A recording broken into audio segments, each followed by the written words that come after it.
Gujarat's #1 engineering university, Sankal Chand Patel University, 9642706257.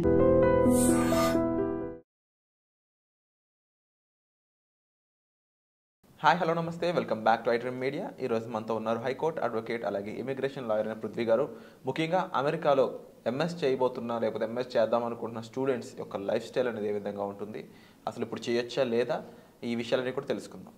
Hi sir. Hi Virat. Sir, right now ఇప్పుడున్న సిచ్యువేషన్స్లో Trump వచ్చాక ఈ టైంలో ఎంఎస్ చేయడానికి యూఎస్ వెళ్దాం అనుకుంటున్న స్టూడెంట్స్ కాస్త డౌట్ఫుల్గా ఉన్నారనే విషయంలో ఎటువంటి డౌట్ లేదు. అయితే ఈ టైంలో మరి వెళ్ళొచ్చు అంటారా, వద్దంటారా, అలాగే వెళ్తే అక్కడ వాళ్ళ లైఫ్ స్టైల్ ఏ విధంగా ఉంటుంది రైట్ నౌ అనేది కాస్త చెప్తారు. ఇప్పుడు F1 వీసా మీద వెళ్ళేటువంటి స్టూడెంట్స్ ఎవరైతే ఉన్నారో ఆ స్టూడెంట్స్కి ట్రంప్కి ఎటువంటి సంబంధం అయితే లేదు. ఎందుకంటే ఈ ఎంఎస్ స్టూడెంట్స్ వెళ్ళేది జిఆర్ఐ టోఫిల్ ద్వారా వెళ్ళేవాళ్ళు కొంతమంది ఉంటారు, కొంతమంది ఏజెన్సీస్ ద్వారా వెళ్ళేవాళ్ళు ఉంటారు. అంటే ఈ స్టూడెంట్కి ఆ ఆర్గనైజేషన్స్కి అంటే ఈ యూనివర్సిటీస్కి సంబంధించిన రిలేషన్షిప్ తప్ప గవర్నమెంట్కి ఎటువంటి సంబంధం లేదు. యాక్చువల్గా ఈ గవర్నమెంట్కి సంబంధం లేనప్పుడు యూనివర్సిటీస్ ఎప్పుడు కూడా అటానమస్ బాడీస్. అవి అటానమస్ బాడీస్ని మీరు ఇండియన్ స్టూడెంట్స్ని మీరు తీసుకోవద్దు, లేకపోతే ఒక అరబ్ స్టూడెంట్స్ తీసుకోవద్దు అని చెప్పేటువంటి సందర్భం అయితే ఇప్పటివరకు అమెరికన్ చరిత్రలో ఇప్పటివరకు ఏ కాంగ్రెస్ కానీ కాంగ్రెస్ తీసుకునే డిసిషన్స్లో కానీ లేకపోతే ప్రెసిడెంట్స్ కానీ ఇప్పటివరకు ఎవరికి నిర్దేశించలే. అది వస్తుంది అనుకున్నది కూడా నథింగ్. నాకు అనుకుంటే ఏంటంటే ఫియర్ తప్ప ఇంకోటి ఏం లేదు. ఇక అక్కడ కోర్సెస్ ఎట్ ప్రజెంట్ చేయొచ్చా లేదా అనుకుంటే మనం జాబ్స్ కోసం వెళ్ళలేదు విరాట్. అక్కడికి మనం చదువుకుంటాం కోసం వెళ్తున్నాం. అంటే మనం చదువుకుంటాం కూడా మనం యుఎస్ వెళ్ళాలి అనే ఉద్దేశం కూడా అందరికీ.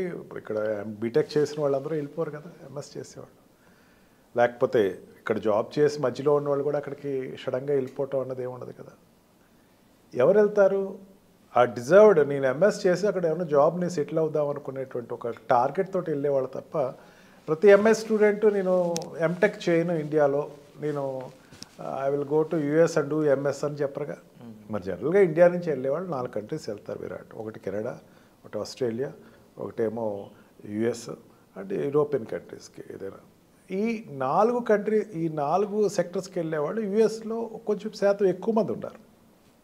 US universities are top 2nd నుంచి స్టార్ట్ అవుతాయి. అక్కడ యూనివర్సిటీస్ టాప్ 2nd నుంచి స్టార్ట్ అవుతాయి. టాప్ 10 చూసుకోవాలంటే 4-5 యూనివర్సిటీస్ యుఎస్ యూనివర్సిటీ. టాప్ 1 అయితే యుఎస్ యూనివర్సిటీ లేదు, 2nd నుంచి స్టార్ట్ అవుతాయి. ఈ యూనివర్సిటీ ఇంటర్నేషనల్ ఎడ్యుకేషన్ చేసే వాళ్ళకి వాళ్ళ కెరియర్ బాగుండాలా, వాళ్ళ career it must be in a what we call petals filled with petals, పూలపాన్ కింద ఉండాలి అనుకుని చేసుకునే వాళ్ళు ఉంటారు. బాగా సంపాదించాలి, మేము అక్కడికి వెళ్ళాలి, ఈ ఆలోచనతో వెళ్ళేటువంటి ఎంఎస్ స్టూడెంట్స్ ఎవరైతే ఉన్నారో అక్కడ దేని మీద డిపెండ్ అవుతారంటే పార్ట్ టైం జాబ్స్ వస్తాయి. అక్కడ నేను కంప్లీట్ చేసుకునేటప్పుడు ఓపీటీ ప్రోగ్రామ్స్ ఉన్నాయి, సిపిటీ ప్రోగ్రామ్స్ ఉన్నాయి. ఆ యూనివర్సిటీస్ని సెలెక్ట్ చేసుకుంటున్నాను. అయిన తర్వాత అంటే ఇప్పుడు వీళ్ళు అక్కడ జాబ్ చేయాల్సిన అవసరం రావడానికి గల ఎక్స్పెన్సెస్ ఏమేమి ఉంటాయంటారు? ఎక్స్పెన్సెస్ అంటే ఇప్పుడు అక్కడ వీళ్ళకి యుఎస్లో ఉండాలంటే 50 lakhs నుంచి స్టార్ట్ అవుతుంది. మినిమం టు మినిమం 35 lakhs ఉంటే వాడు అక్కడ ఎంఎస్ చేయాలి. అటు నుంచి 50 lakhs. కొన్ని యూనివర్సిటీస్లో అయితే 1 crore వరకు అవుతుందని కూడా నేను విన్నాను. ఎక్స్పెన్సెస్ అంటే వాళ్ళ లైఫ్ రోజు ఉండాల్సినటువంటి హాస్టల్స్లో ఉంటే, ఈవెన్ కొన్ని యూనివర్సిటీస్లో హాస్టల్స్లో ఉంటే ఆ ప్రాబ్లం కూడా ఉండదు.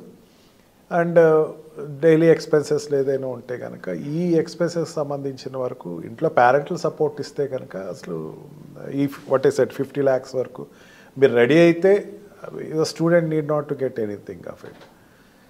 ఇప్పుడు ఏమైపోతుందంటే ఓపీటీ ప్రోగ్రామ్స్ తగ్గుతున్నాయి అని చెప్పేసి ఒక భయాందోళన చెందుతున్నారు అని చెప్పేసి ఒక రకమైనటువంటి ఫియర్ అందరిలో డెవలప్ అయింది. కొంతవరకు నిజమే. దానికి ఇక్కడ కారణం కూడా స్టూడెంట్స్ అనే చెప్పచ్చు. అక్కడ మనకి 7 రకాలైనటువంటి జాబ్ ఎరీనాస్ ఉంటాయి మనకి. ఇంతమంది కూడా మనం అనుకున్నాం దాని గురించి. లైక్ అసిస్టెంట్ ప్రొఫెసర్స్ కావచ్చు, లేకపోతే టీచింగ్ స్టాఫ్ కావచ్చు, టెక్నికల్ సపోర్ట్ కావచ్చు, అక్కడ ఉండేటువంటి క్యాంటీన్లో నువ్వు చేసే జాబ్స్ కావచ్చు, లేకపోతే అక్కడ ఉండేటువంటి బేకరీస్లో నువ్వు చేసే జాబ్స్ కావచ్చు, అండ్ ఆల్సో టూరిజం, అక్కడ యూనివర్సిటీకి టూరిస్ట్ కింద నువ్వు టూరిజం డిపార్ట్మెంట్లో నువ్వు చేయొచ్చు, లేకపోతే అంబాసిడర్ కింద పనిచేయచ్చు, అండ్ ల్యాబ్స్లో చేయొచ్చు, అండ్ ఈ ఆర్ట్స్ అండ్ గ్యాలరీస్ ఇప్పుడు అక్కడ ఉండేటువంటి నేను విమర్శించట్లేదు విరాట్, చాలా నిర్మోహమాటంగా చదువుతున్నా. మనం ఎప్పుడు ఇక్కడ బీటెక్ చదివే వరకు ఈవెన్ ఒక బాస్కెట్బాల్ గేమ్ ఆడలేదు, ఒక రన్నింగ్ కాంపిటీషన్కి వెళ్ళలేదు, మనకి ఏదైనా అప్పుడప్పుడు టీవీలో క్రికెట్ చూసాం తప్ప మనం ఆడలేదు. మనం ఎప్పుడు ఎడ్యుకేషన్లో బిజీగా ఉన్నాం. అక్కడికి వెళ్ళి నీ కోరికలు తీర్చుకోవచ్చు. You can go to the universities, you can American football ఆడుకోవచ్చు, నువ్వు వాలీబాల్ ఆడుకోవచ్చు, బాస్కెట్బాల్ ఆడుకోవచ్చు, ఆ స్పోర్ట్స్ అకాడమీస్లో నువ్వు హెల్ప్ చేయడానికి వెళ్ళచ్చు. అండ్ ఆల్సో నువ్వు ఒక ఆర్టిస్ట్ కింద అక్కడ డ్యాన్స్ ప్రోగ్రామ్కి వెళ్ళచ్చు, మ్యూజిషియన్ కింద వెళ్ళచ్చు. Your education is not only for your academy, you can enjoy your talents. నీ టాలెంట్ అవుట్ బ్రస్ట్ చేసుకో, నువ్వు అక్కడికి వెళ్ళి నువ్వు ఎంజాయ్ చేయి. Don't be serious academic in your career.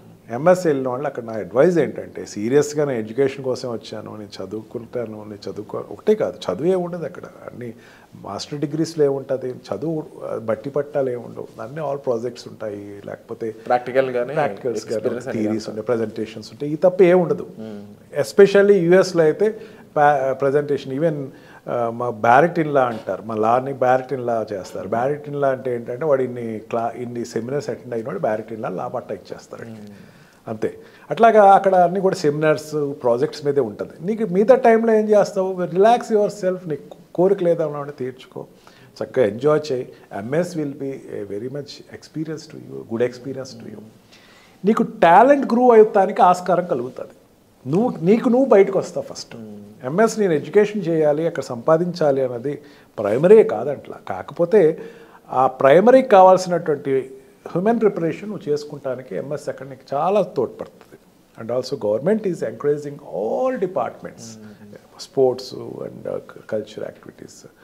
అందుకని ఈ ఓపీటీ ప్రోగ్రామ్స్ కానీ ఈ సిపిటి ప్రోగ్రామ్స్ కానీ క్యాచ్అప్ చేసేటప్పుడు నీ కాంపిటీషన్లో ఉన్నాను, నన్ను సరిగ్గా పట్టించుకోవట్లేదు, చిన్న ఈ ఆలోచనలు, ఇండియాలో ఉండే ఆలోచన రాజకీయం జరుగుతుందేమో, లేకపోతే ఇంకోటి అవుతుందేమో, అక్కడ స్టూడెంట్ అసోసియేషన్స్ ఉంటాయి, గో కాంటాక్ట్ దెమ్. అక్కడ థానా ఉంది, ఆటా ఉంది, ఇవన్నీ కాంటాక్ట్లో ఉంటే అక్కడ అకాడమిక్ ఎక్స్పెన్సెస్ అలాగే డైలీ ఎక్స్పెన్సెస్ కూడా ఏ విధంగా ఉంటాయంటారు ఎంఎస్ స్టూడెంట్స్? డైలీ ఎక్స్పెన్సెస్ $2,000 నుంచి వాడు ఎక్స్పెన్సెస్ పర్ మంత్ ఉండొచ్చు.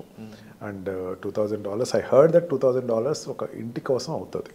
ఓకే, రెంట్కి. అక్కడ నుంచి ఇంకో $1,000 నీ ఫుడ్ అండ్ అదర్ ఎక్స్పెన్సెస్ ఉంటాయి. హాస్టల్స్ నీకు యూనివర్సిటీకి సంబంధించిన హాస్టల్స్ దొరికేస్తే you will be happiest person in the world. And మిగతా ఎక్స్పెన్సెస్ ఏది చూసుకున్నా సరే $3,000 to $4,000లో నువ్వు అడ్జస్ట్ అవ్వచ్చు ఒక student. And that is not a big role to you.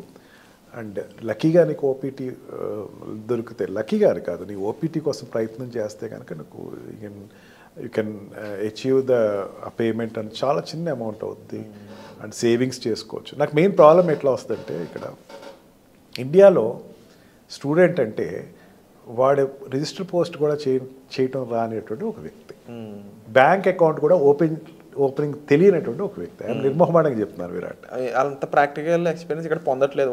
అక్కడికి వెళ్ళి ప్రాక్టికల్కి వెళ్ళినప్పుడు వాడు కొంచెం తడబడటం, పేరెంట్స్ సపోర్ట్ ఉండదు. నాకు తెలియదు కదా ఇది, నాకు తెలియదు కదా నేర్చుకోవాలంతే. తెలియదు అన్నది ఏదీ లేదు అక్కడ ఏరైనా. అంతేగాని అది నేర్చుకునే క్రమంలో వాళ్ళు ఏమైనా కన్ఫ్యూజ్ అయితే పేరెంట్స్ దాన్ని వాళ్ళకి ఎప్పటికప్పుడు కౌన్సిలింగ్స్ చేసి ప్రిపేర్ అవ్వండి. ముందు ఎంఎస్సి వెళ్ళాలి, అక్కడికి వెళ్ళేటప్పుడు అన్నీ ముందు ప్రిపేర్ అవ్వండి. How to talk with others, how to behave with others. ముఖ్యంగా వీళ్ళందరూ ఎక్కువ ఫేస్ చేసేది communication skills. Communication skills communication skills కనుక బ్రహ్మాండంగా ఉంటే, స్కిల్స్ అనేది బ్రహ్మాండంగా ఉంటే nobody can stop. I heard a company, దాంట్లో ఒక ఎండి తెలుగువాడే అతను, ఎండి సివిల్ ఇంజనీరింగ్ చేసి ఎంఎస్ చేసి ఈ రోజున టాపెస్ట్ పొజిషన్లో ఉన్నాడు. సివిల్ ఇంజనీరింగ్కి ఎంఎస్కి ఇది ద్వారా ఒకప్పుడు అని కాదు, ఈ మధ్య కాలంలోనే. అంటే సివిల్ ఇంజనీరింగ్కి సాఫ్ట్వేర్ కంపెనీకి సంబంధం ఏంటి? టాలెంట్. ఓపెన్ అప్ అవ్వ. అందుకే అంటున్నా స్పోర్ట్స్ ఆడండి. స్పోర్ట్స్కి అండ్ ఎక్స్ట్రా టాలెంట్స్ నువ్వు మీకు ఇక్కడికైతే సపరేట్ అయిపోయారు, నువ్వు ఇక్కడ చేయలేకపోయాను అన్నదానికి ఓపెన్ అప్ అవ్వండి. ఇక్కడ సివిల్ ఇంజనీరింగ్ చదివి అక్కడికి వెళ్ళి ఎంఎస్ చేశాడు. అది సేమ్ బ్రాంచ్ కాకుండా సేమ్ బ్రాంచ్ ఏం కాదు అసలు రెండు డిఫరెంట్ అనమాట. ఇల్లు కట్టేవాడు వెళ్ళి కంప్యూటర్ ఆపరేటర్లో అక్కడ ఎండి అయ్యాడు. ఎట్లా అయ్యాడు? Because of his own talent alone. And usually sir ఇప్పుడు అక్కడికి వెళ్ళిన వాళ్ళలో ఈ తానా లేకపోతే మీరు చెప్పారు కదా, ఇవి ఎంతవరకు హెల్ప్ చేసే స్కోప్ ఉంటాయి అంటారు?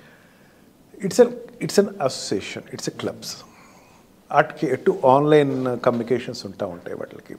అండ్ ఎప్పుడైనా సరే వాళ్ళకి అక్కడికి తానా అంటే ఆల్మోస్ట్ ఆల్ తెలుగు పీపుల్ అందరూ కమ్యూనికేట్ అయి ఉంటారు. అందరికీ చిన్న చిన్న స్టార్టప్స్ ఉంటాయి, స్టార్టప్ కంపెనీస్ ఉంటాయి, అండ్ చిన్న చిన్న లోకోమోటివ్ ఇండస్ట్రీస్ ఉంటాయి. వాళ్ళకి చిన్న చిన్న ఆర్గనైజేషన్ అంటే పెద్ద నేను వెళ్ళిన వెంటనే యాపిల్లో జాబ్ రావాలి, లేకపోతే ఇన్ఫోసిస్లో రావాలి, మైక్రోసాఫ్ట్లో రావాలని మాత్రం ఆలోచన పెట్టుకోకండి. చిన్నగా స్టార్ట్ అవ్వండి కెరియర్. ఎంఎస్ అక్కడికి వెళ్ళి తానా ఆట అన్న దాంట్లో అందరూ ఇండస్ట్రీస్ట్లే వస్తారు కదా. ఇక్కడి నుంచి అక్కడికి వెళ్ళి సెటిల్ అయిన వాళ్ళే ఉంటారు కదా. H1B వీసా తర్వాత అక్కడ రెసిడెన్షియల్ పర్మిషన్స్ వచ్చిన వాళ్ళు, లేకపోతే అక్కడ గ్రీన్ కార్డ్ వచ్చిన వాళ్ళు, లేకపోతే సిటిజన్షిప్ వాళ్ళు, they will definitely help you. Communication skills రావాలి కదా. ఇది కావాలంటే కమ్యూనికేషన్ స్కిల్స్ కావాలి కదా. ఇక్కడ నేను ఎవరితో మాట్లాడు, నేను పక్కోడితో మాట్లాడు, ఎదుటితో మాట్లాడు, సడన్గా అక్కడికి వెళ్ళిపోయి నేను అందరితో మాట్లాడంటే అవ్వదు. Prepare your self before going to MS. Prepare first. 6 months ముందే ప్రిపేర్ అయ్యి ఉండు. అందరితో కమ్యూనికేషన్ అవ్వటం ఎట్లాగా అన్నది చూసుకో, వెరిఫై చేయి అక్కడ how the life style is with the people, so that you can imbibe your self. నాకు చాలామంది క్లయింట్స్ విరాట్ అక్కడికి వెళ్ళిన తర్వాత పీర్ ప్రెషర్ తోటి వెనక్కి వచ్చేసేవాళ్ళు ఉంటారు. జస్ట్ కాదు భయం, కమ్యూనికేషన్ స్కిల్స్ లేక. ఎంఎస్ చేసేవాళ్ళు అబౌట్ 30 to 40% ఆల్రెడీ జాబ్ చేసేసి జాబ్ మానేసి వెళ్ళేవాళ్ళు ఉంటారు. నీ ఎక్కడ ఏదో గట్టిగా పొడి చేద్దాం, లేకపోతే అక్కడ ఏదో సంపాదించేద్దాం, ఎంఎస్ చేసేసారు, గుడ్, తప్పే లేదు. Object is good. When you're going for an object, prepare for it before achieving that object అంటే నా ఉద్దేశం. ఫుల్ఫిల్ చేసుకుని రావడం అనేది చాలా ఇంపార్టెంట్. సో దానికి కమ్యూనికేషన్ స్కిల్స్ అనేవి చాలా చాలా ఇంపార్టెంట్. ముఖ్యంగా ఎక్స్ప్రెస్ చేయలేక భయంతో ఇబ్బంది పడే వాళ్ళు ఎక్కువ మంది ఉంటారు. అది స్ట్రెస్కి అండ్ అలాగే అక్కడ ఫెయిల్యూర్కి కారణం అవుతూ ఉంటుంది. సో చాలా ఇంపార్టెంట్ విషయాలు అయితే మాకు చెప్పారు సార్. అండ్ తప్పకుండా వాటన్నిటిని ఎవరైతే ఎంఎస్ చేయడానికి వెళ్దాం అనుకుంటున్నారో వాళ్ళ పేరెంట్స్ చూస్తున్న ఈ వీడియో మీ పిల్లలకు చెప్పండి. అట్ ది సేమ్ టైం మీరు ఒక డెవలప్డ్ పర్సన్గా, ఒక ఎవాల్వ్డ్ పర్సన్గా మారాలి అనుకున్నప్పుడు కమ్యూనికేషన్ స్కిల్స్ అనేది చాలా ఇంపార్టెంట్. ఇంకా ఎంఎస్ చేయాలి యూఎస్లో అనుకున్నప్పుడు, వేరే కంట్రీ అన్నప్పుడు ఆ భయాలు పోవడానికి కమ్యూనికేషన్ చాలా వరకు హెల్ప్ అవుతుంది. అదే కాకుండా ప్రస్తుతం అక్కడ ఉన్న ఎక్స్పెన్సెస్ గురించి, అక్కడ ఉన్న చాలా విషయాల గురించి సార్ మనకు మెన్షన్ చేశారు. మరింత డీటెయిల్స్ కోసం మీరు సార్ని సంప్రదించవచ్చు. వచ్చే ఎపిసోడ్లో మళ్ళీ కలుద్దాం. Thank you so much sir. Thank you.